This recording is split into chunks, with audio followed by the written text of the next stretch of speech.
This spot shall serve as well as any. I shall enjoy this harn. Is this truly necessary? Have you no peaceable way of making decisions? Speak not of peace. You stand before proud warriors of the Dathal. In the heat of battle do our souls burn brightest. We lay low the strong that we may rise higher. That is our way. The way of might. There is no other. Oh, they do not want for conviction.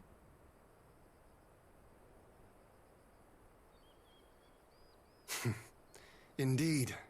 It's what makes them such dangerous enemies, and such useful allies. Enough talk! It is time to fight!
do our souls sing!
Not since the Nardum has my soul burned so!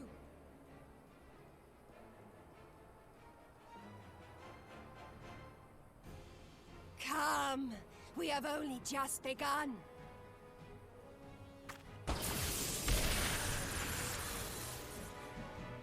Enough! You were not granted leave to set the steppe ablaze. Well, well, the sun has come out to play. Be gone, Moonstruck Oranir! I am busy! Fool of a Dothal! Have you forgotten the face of your master already? The sun will never set! From his seat on high, he reigns over all, now and forever.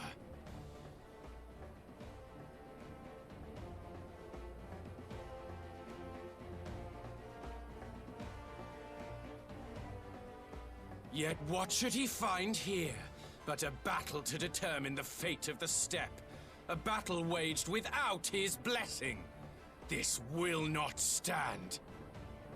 You, Doman! You who come to petition the warriors of this land, forget that all Nama's children are wards of the Oranir. As first among my brothers, your petition is mine alone to judge.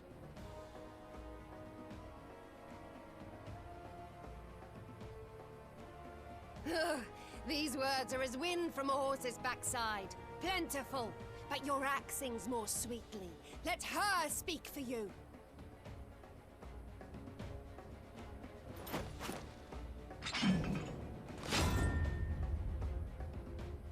Insolent child. You will learn your place!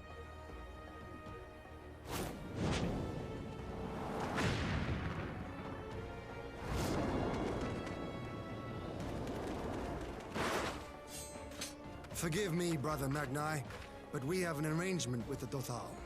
We will not abide any interruptions.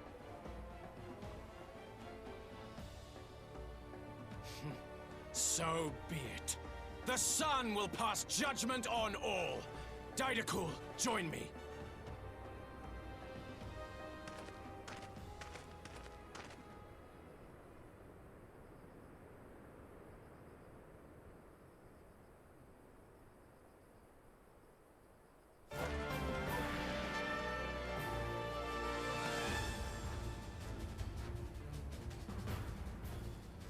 The sun is in good company.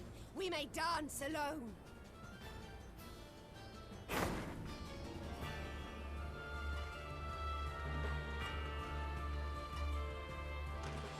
Beg not for mercy, for you will have none. Bear witness to the power and the glory of Azim!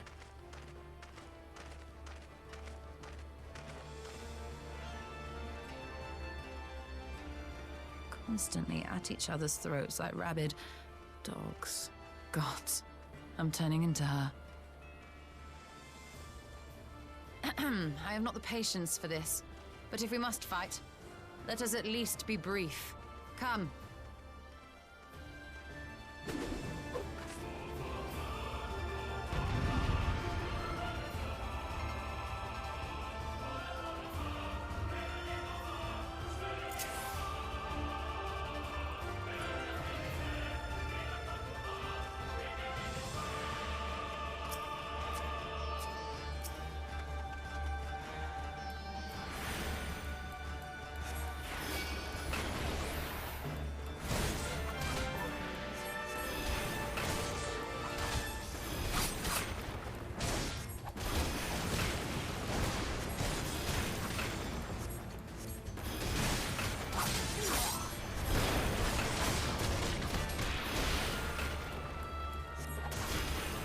Down before me!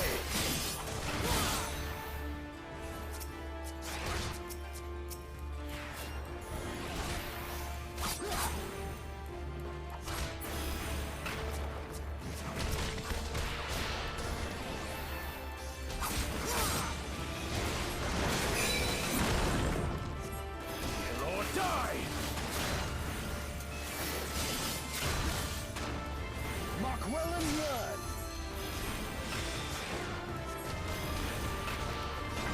Concentrate!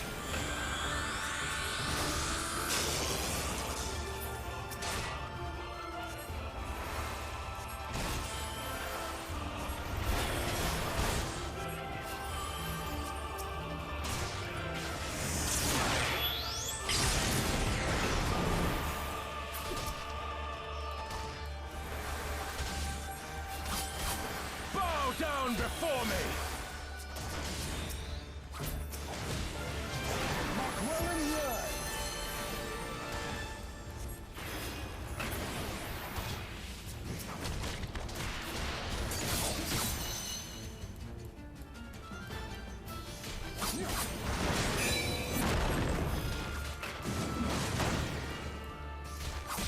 Or die!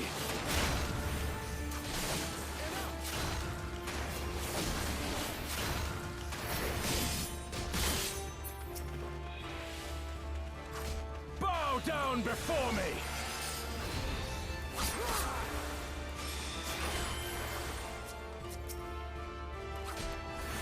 Tremble before the sun!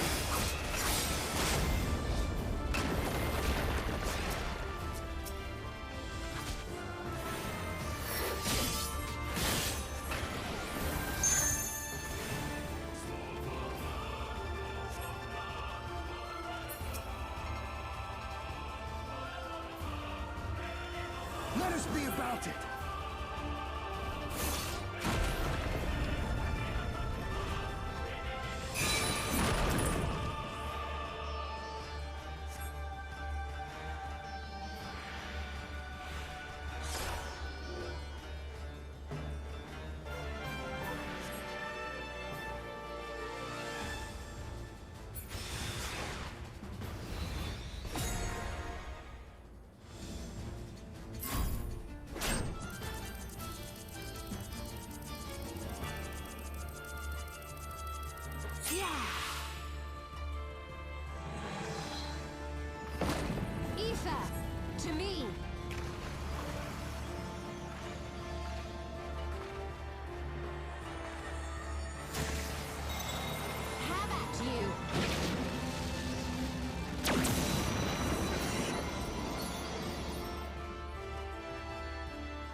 Never have I felt such bliss in defeat. 'Twas a battle to burn soul and flesh to ash. We Dothal will lend you our strength as promised. Narma's power is yours to wield.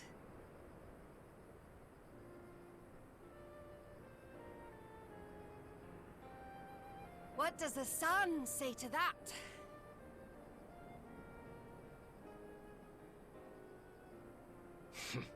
The sun is not driven by base motives such as yours. But they have been judged and found worthy.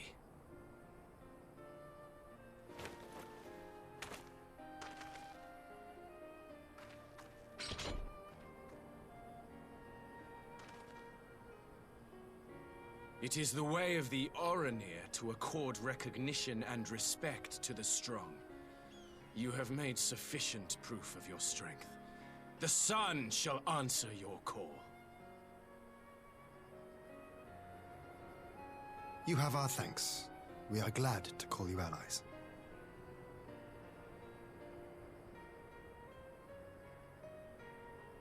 You? By what are you called?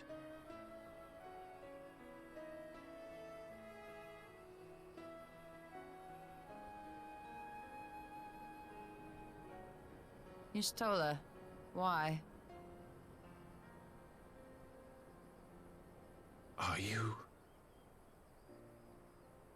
Are you my Nama?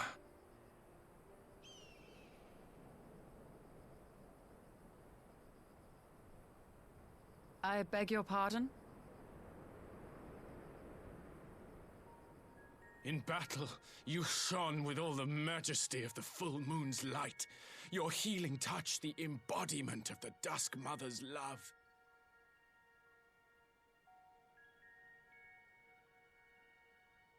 Long had I wondered if my Nama might not be a woman of the steppe. Beholding you, I am all but certain.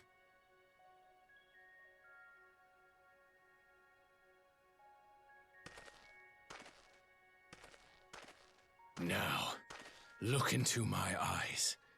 Could it be? Could you be?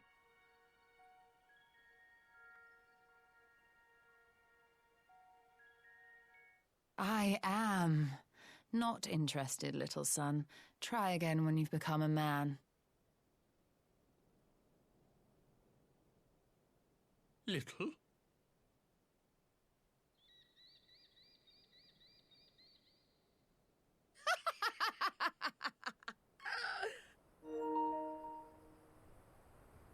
Little son! Little son!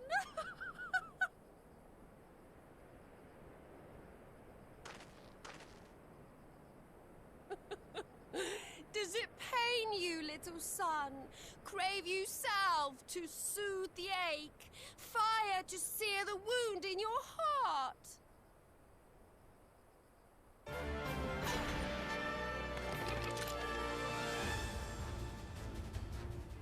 We have wasted enough time here. Sirin awaits for word of our success.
Did it work?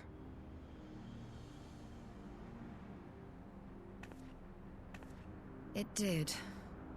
Ether may flow freely to the burn once more.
Mistress Lys, Commander Aldin, it gives me great pleasure to formally welcome the city-state of Alamigo to the Eorzean Alliance.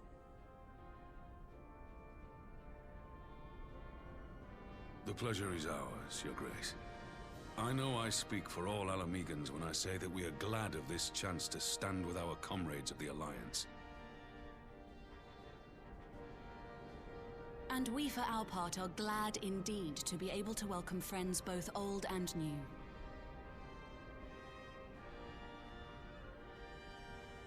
Lord Hien of Doma, at your service. Pray, accept my heartfelt thanks for your generous invitation. Nay, 'tis we who must thank you for journeying so far. And 'twould be remiss of me not to acknowledge the part the Scions of the Seventh Dawn have played in bringing all of us together. In times of great unrest, you and yours have been our constant companions, without whom we would not be here. With apologies to Lord Hien and Mistress Alisaie, it occurs to me that we have not gathered in this way since that fateful day in Uldar. The day I lost my arm and my freedom. As I lay in my cell, never did I dream that I would one day be given the chance to represent my homeland at this council. I would not even be alive had you not plucked me from the jaws of death. You, Yugiri, and Alphino. Would that the lad could be with us.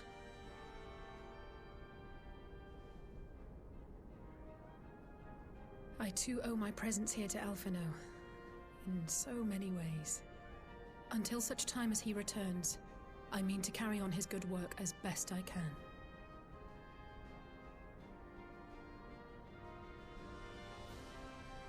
Come, friends. Let us leave the past in the past and turn our eyes to the future. My Lord Hien, pray, tell us how things stand in the East.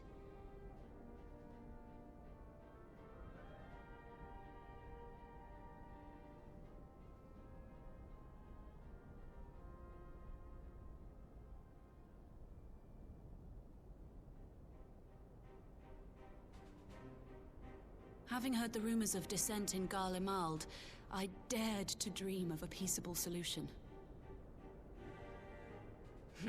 The Empire will not so easily change its ways. If the Garleans have a mind to take back Doma and Alamigo, we'll be hard-pressed to stop them, even with the might of 6 nations. But while we lack the strength to fight the tide, a course may yet present itself, if we read the winds aright. The winds suggest but one course to me. One which leads from the sea unto the river and thence to the source of all our woes. The Ascians. Indeed. All here have felt their blighted touch. It was the bringers of chaos who nurtured the Archbishop's tyrannical ambitions. They who bestowed upon him the secrets of summoning, as they have so many others before and since. And while they remain, we shall know no peace. Our objective is clear. The question is how to achieve it.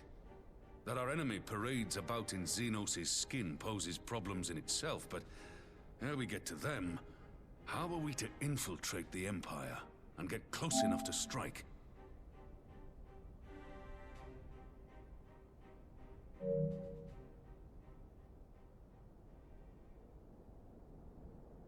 While I see the wisdom in targeting the Ascians, an assassination attempt on Garlean soil would do little to aid our cause, even were it to succeed. It's time we used our enemy's preferred tactic: subterfuge. You have an idea? Speak your mind, Master Thancred. None here know the enemy better than the Scions, and you mayhap best of all. Whatever it is you propose, we will give it fair hearing. On that you have my word. Very well, Admiral. My proposal is thus. we dispatch the shinobi to Imperial territory. There, they sow the rumor that the Crown Prince perished in the battle for Alamigo, and that the man parading around is in fact a corpse inhabited by a servant of darkness.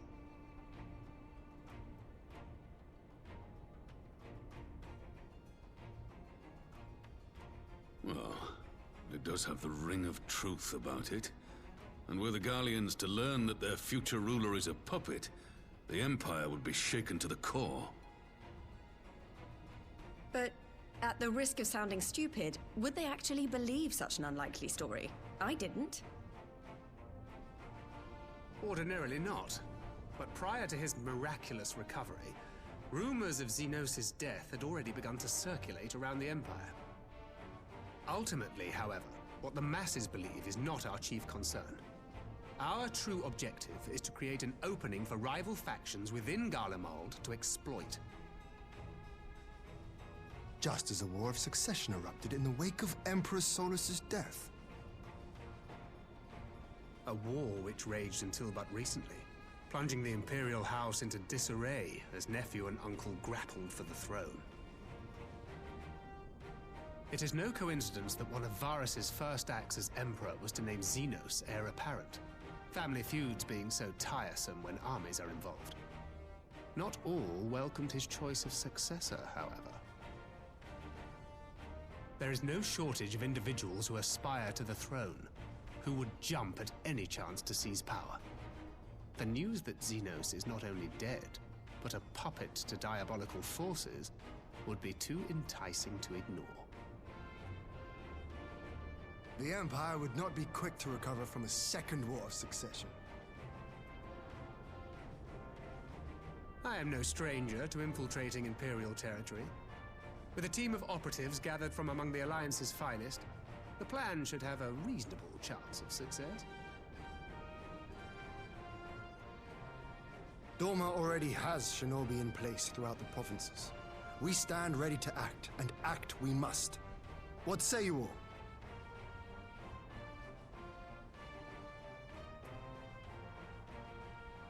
I'm for Master Thancred's proposal. We shine a light upon the Ascian and test the Empire's unity. 'Twas his plot that scuttled Doma's negotiations, was it not?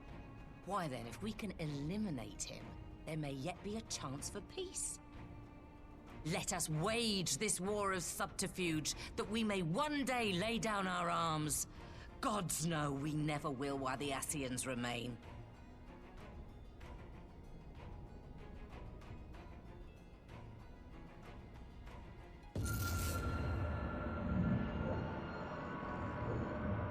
That way.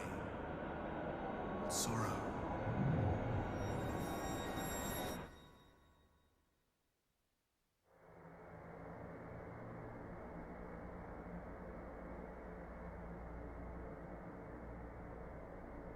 History must be changed.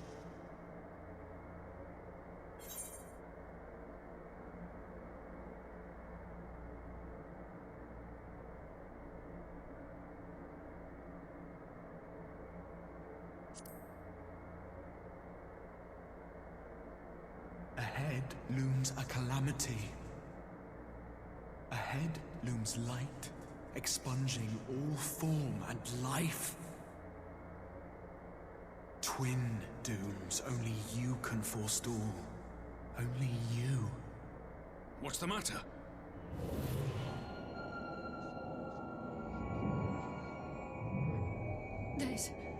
There's a voice. Spies in our midst? Nay, I sense no such presence. Let expanse contract. Eon become instant. Throw wide the gates that we may pass.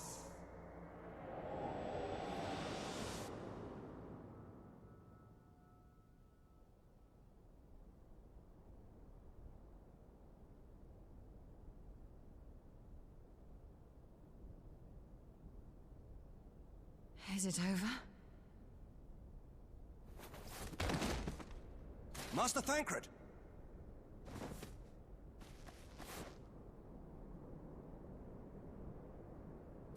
for Fend. Bear him to a private chamber. Have every healer make ready. Swiftly!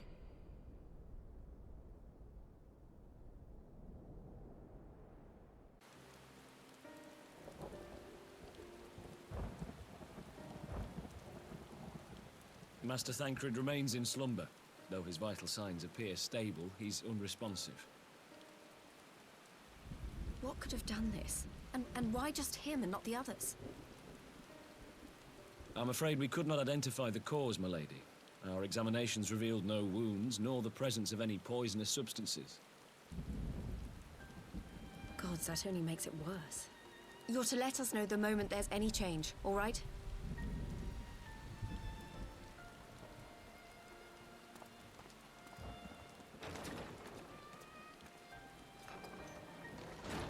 Thank you for coming. Knowing Thancred, he would apologize for being otherwise engaged at so crucial a juncture. In gifting us a course of action, Thancred sowed the seed of all that is to follow. We have but to nurture it as best we can. To him, I would say, rest easy, that he may wake to enjoy the fruits of our labors. Now, the matter of the mysterious voice must not be forgotten. Will you tell me exactly what happened? Alize and I heard a voice in the moments before Thancred collapsed. It was accompanied by a severe headache, as if something were clutching at our minds. Did you experience the same thing?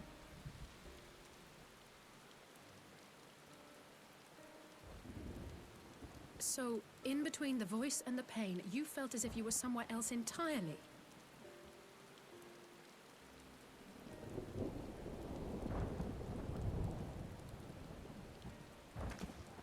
Your testimony confirms my suspicion.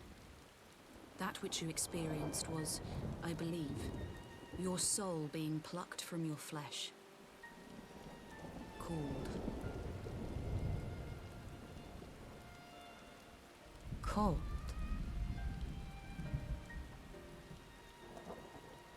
I myself examined Thancred. Reach out as I may, I could not sense in him the spark of life that is his soul.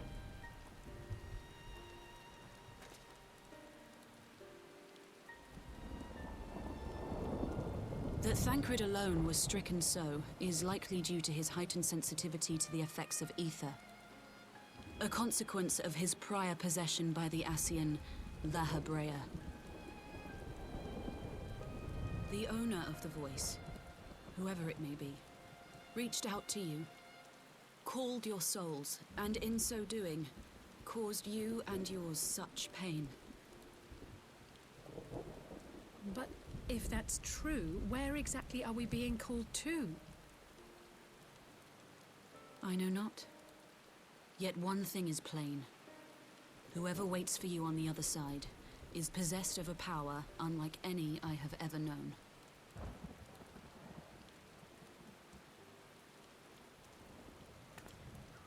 Forgive us, Lys, but may we leave Thancred in your care for a time? As if you had to ask. I may not be a scion anymore, but I'm no less a friend. Don't worry. I'll see to it that Thancred's well looked after. Just focus on solving this mystery, all right? Thank you, Lys. As the Elder Seedseer says, 'tis no ordinary individual we are dealing with.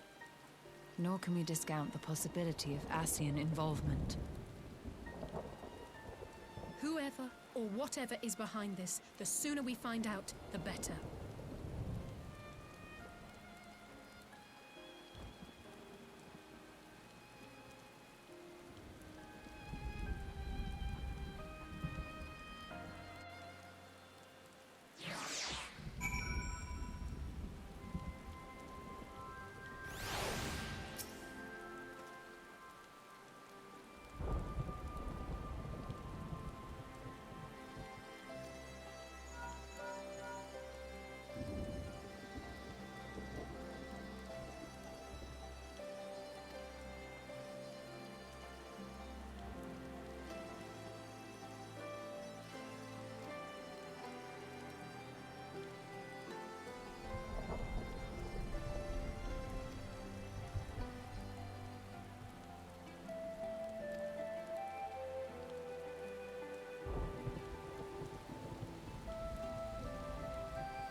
Urianger! Gods, it's good to see you. Would that our meeting were under happier circumstances. I judged the voice sufficient cause for concern even before you sent word of its effect on our comrade.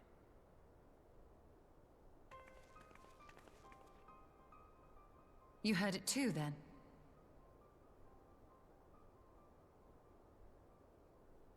Aye. And all but certainly at the selfsame instant. Alas, pained as I was, I could make little sense of what few words did then reach mine ears.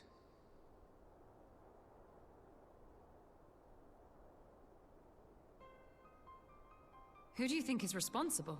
Could this be the Ascians doing? That I cannot say. Not when so little is known. Ere I indulge in speculation, I would examine Thancred with mine own eyes. To Alamigo, then, without further delay. One other thing. During my visit to the Far East, I observed a strange phenomenon. Thou referrest, I presume, to the localized reduction in etheric density. Well, that spares me the trouble of an explanation. Yes, I noted precisely that at two apparently unconnected locations. I take it the phenomenon is not limited to the Far East. Indeed not. Of late, our agents charged with surveilling the beast tribes have spoken of little else. In every corner of the realm, they tell of places in which the ether hath grown thin. Naturally, my suspicions first turned to primal activity, but the areas thus affected betray no evidence of summoning. I must confess to being quite perplexed. If the same phenomenon is being observed in multiple locations on opposite sides of the world, we may safely discount regional factors. Needless to say, this warrants further investigation. Indeed. I shall make it my task to.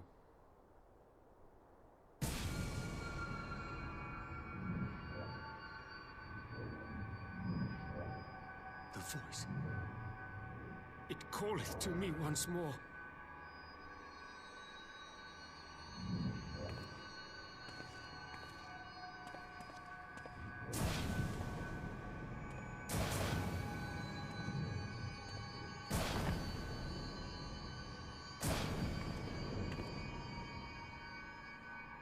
I hear it too.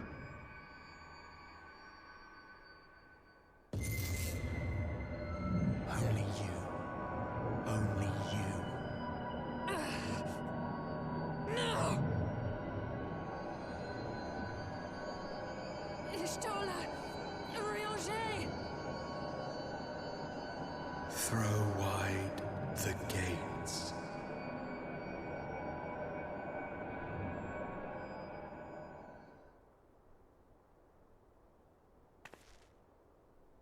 No! No, this can't be happening!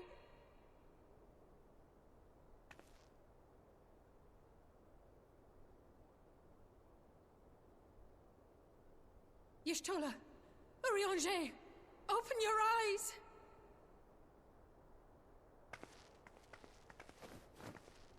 Open your eyes, I beg you! Say something! Anything! Not again. Please, not again.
Here he is, my lady.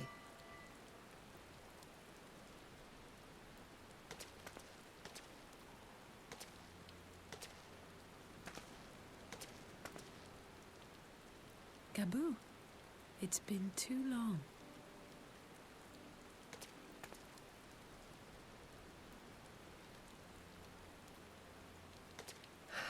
I'm afraid there's been no change. If he can see or hear us, he has given no sign. I see. You're still fighting. I'm proud of you.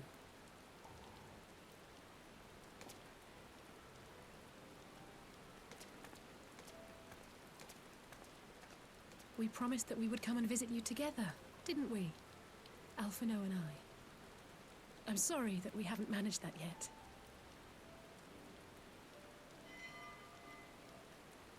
You know, with the three of us like this, does it not remind you of that night?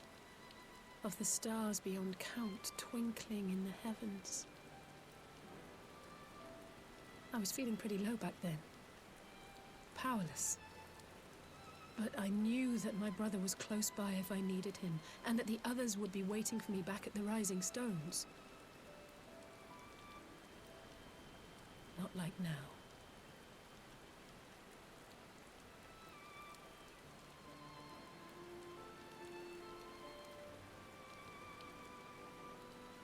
I've seen my share of trouble since coming to Eorzea.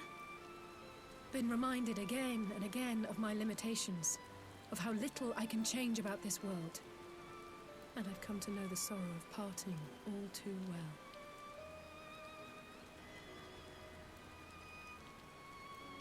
But to have the people I hold dear struck down before my eyes, and be powerless to help them, that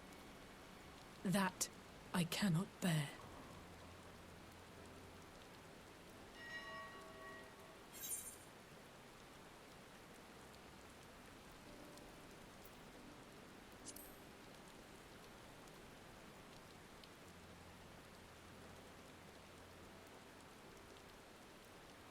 No, I don't, you're right. It's pure arrogance to imagine I can solve everything by myself. You'd think I'd have learned that by now. Thank you. I don't know what I'd do without you.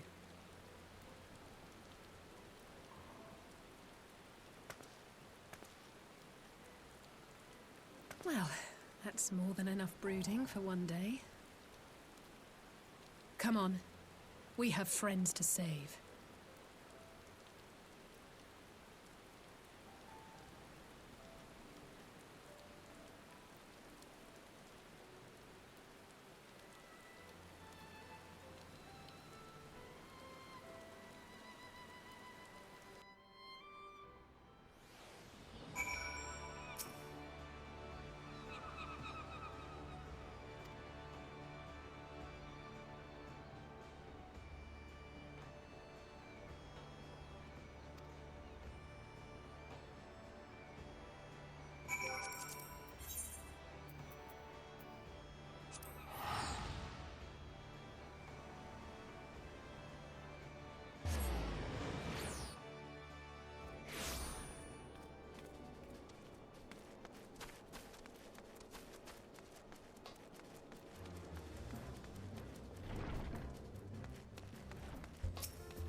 The populares no longer present an obstacle. Now is the time to bring the Empire's might to bear. A word from your Radiance is all it takes. But one word, and the Imperial army will fall upon Alamigo as a pack of bloodthirsty wolves and tear that feeble nation apart.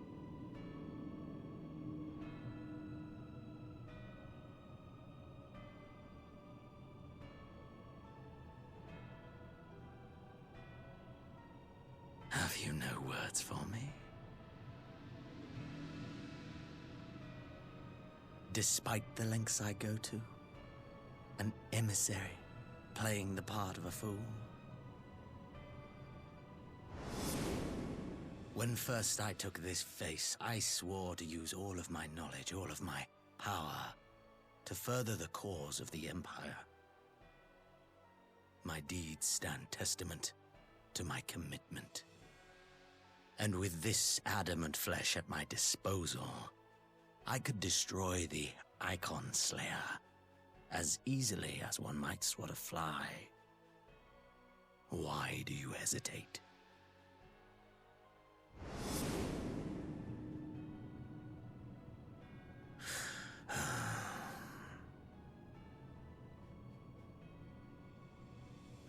Our enemy is resourceful. Though victory is certain now, it will not remain so indefinitely. Deliberate if you must, but be quick about it. We'll speak again when you have unburdened yourself of doubt. Until then, I take my leave, Father.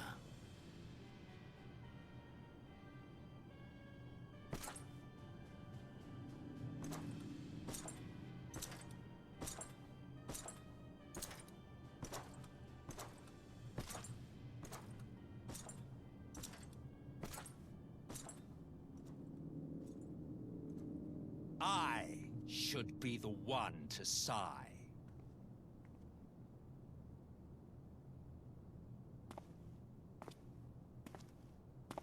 I played my part to perfection. I had earned my rest, and then, thanks to La Habrea's crowning act of idiocy, our favorite emissary sees fit to summon me back. Elidibus was ever a warrior. A most tiresome trait, would you not agree?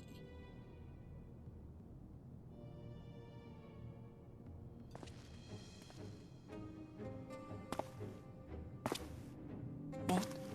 Have you no words for me either? No matter. I've long grown weary of this mummery. Now, my dearest grandson, let me remind you of your place in the simplest of terms.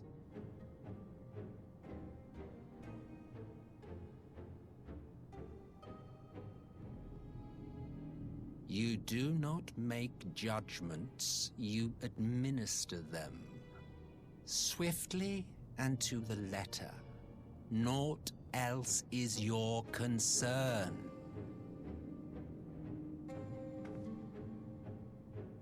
Elidibus may be an insufferable bore, but he is no fool. His choices as emissary seldom err.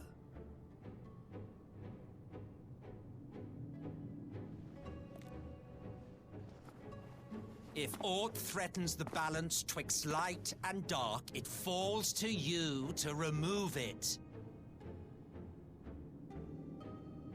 Be it by your own hands or by your armies, you have ample means at your disposal.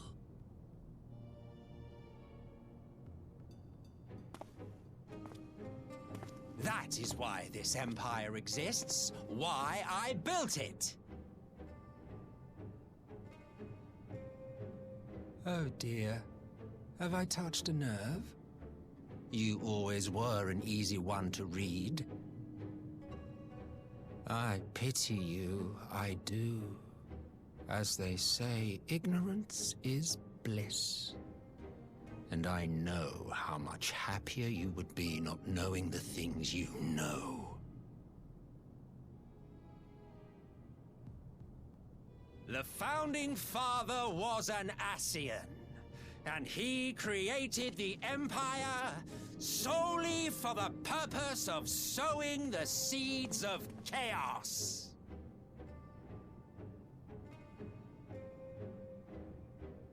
Don't take it personally. I merely do my duty.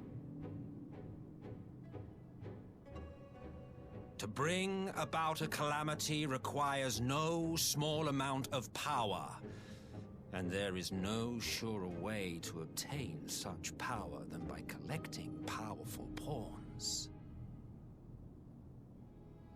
To that end, I have labored long and hard, and I must say I am quite pleased with my handiwork, paltry though it seems in comparison to Alag.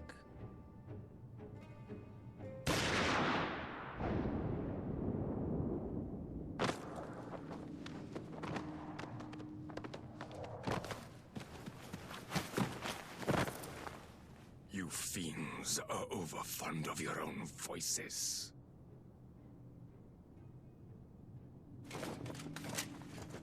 Mark me, Ascian. Man is the master of his own destiny.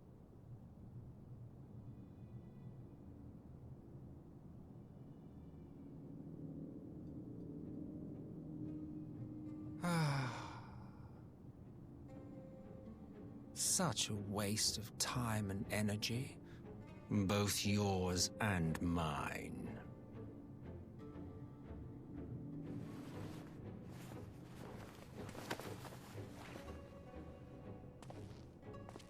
Lest you forget you are Emperor now.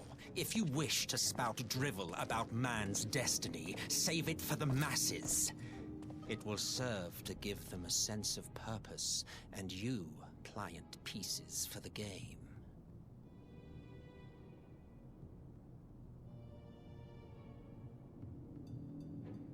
Oh, do stop sulking, boy. You, of all people, should understand. Ours is a struggle to restore both mankind and the world to their rightful state. Viewed thus, our goals are one and the same.